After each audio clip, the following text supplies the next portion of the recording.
Hello, আমি আজকে তোমাদের কিছু গল্প শেয়ার করতে চাই আমার লাইফে।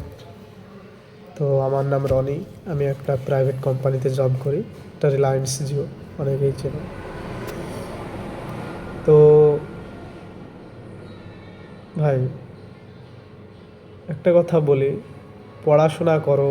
যারা গ্রামে আছো, আমি গ্রাম থেকে বিলং করি।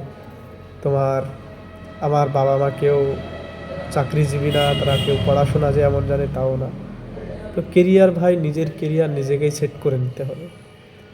যেহেতু দেখো, যখন তুমি তোমার সেই পরিবার থেকে তুমি যখন পড়াশোনা করে একটা সঠিক জায়গায় পৌঁছতে পারবে, হতে পারে আমি এখনও একটা নর্মাল একবারে ছোট জায়গাতে আছি, যদি উপরওয়ালা আমার সহায় হয়, আমার সাথে থাকে, তো অবশ্যই আমি সেরকম জায়গায় যাব ইনশাআল্লাহ।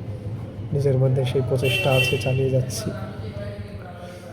তো তোমাদের একটা কথাই বলবো ভাই, কাজ যাই হোক না কেন মনোযোগ দিয়ে করো। প্রেম ভালোবাসা এসবের পেছনে ছুটে কোনো লাভ নেই, লাইফটা পুরো শেষ, বরবাদ হয়ে যাবে।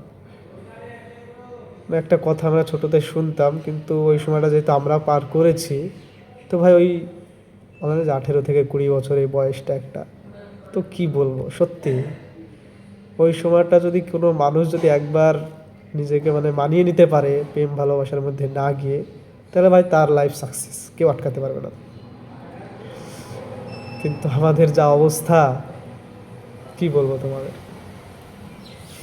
আমরা ওইটাতেই আগে জড়িয়ে পড়ি, যেখান থেকে আমরা মানে আমাদের নেশাটা চলে যায় অন্যদিকে, যে কারণে পড়াশোনা আমাদের দ্বারাই হয় না, কাজও করতে পারি না। আবার ভবিষ্যৎ নিয়ে ভাবি, এই সালে আয় করব, নতুন 26 সালে আয় করবো, 25 সালে আয় করবো, বাল ছিলাম 25 সালে। তো ভাই, অনেক কথা বলে ফেললাম, হয়তো ভুল করে ক্ষমা করে দিও। যাই হোক, দেখো এখন অনেক আমাদের সরকারি চাকরি আসা ইন্ডিয়াতে ছেড়ে দাও, জীবনেই হবে না। একটা কোনো একটা কোর্স করো, MBA করো, বা যে কোনো কোম্পানিতে আইটি নিয়ে পড়াশোনা করো, আইটি ইঞ্জিনিয়ারিং করো, এইসব করো। প্রাইভেট কোম্পানির তোমার জন্য জব সবসময়ের জন্য অ্যাভেলেবেল হতে পারে, এখানে প্রেশার থাকে, যেহেতু এটা সরকারি চাকরি না যে গেলাম অফিসে পায়ের উপর পা তুলে দিয়ে বসে থেকে চলে আসলাম। তো এরকম কিছু ভেবো না।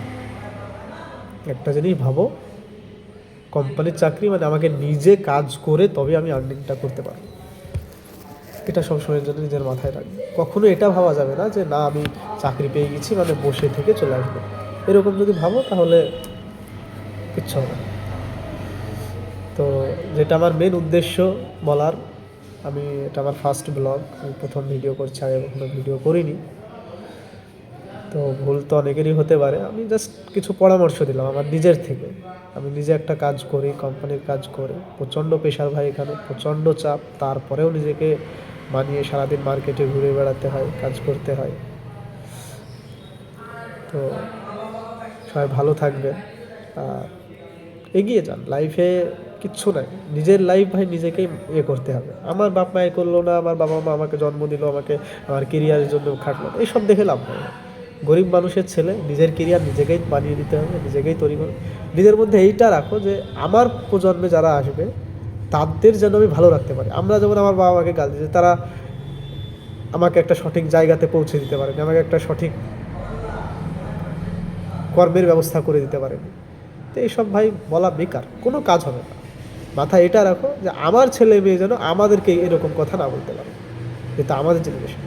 তাই সবসময় চেষ্টা করো নিজে কিছু একটা করার, একটা সঠিক জায়গায় যাও, নিজে পারো বা না পারো, নিজের ছেলেটা যেন সঠিক জায়গাতে পৌঁছতে পারে। তার লাইফ থেকে তোমার লাইফটা যেখানে কল্যাণ গেল তো গেল, ওটা বাদ দিয়ে দাও নিজের লাইফটাকে।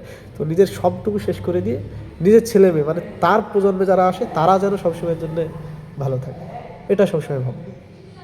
আমার প্রজন্ম তো গেল, আমার প্রজন্মে যেটা এসছে, আমি যেমন আমার বাবাকে গালাগালি করি, জাস্ট উদাহরণস্বরূপ বললাম, সত্যি দিই না, বাট মন থেকে মাঝে মাঝে রাগ হয়, কী করেছে আমাদের জন্য, একটা সঠিক কাজের ব্যবস্থা করে দিতে পারে। তো এইরকমভাবে যেন আমাদের ছেলেমেয়েরা আমাদেরকে গালাগালি না দিতে পারে, মন খারাপ না করতে। তো চেষ্টা করো সবসময় একটু ভালো কিছু করার। তো দ্যাটস ইট, এটুকুই বলার।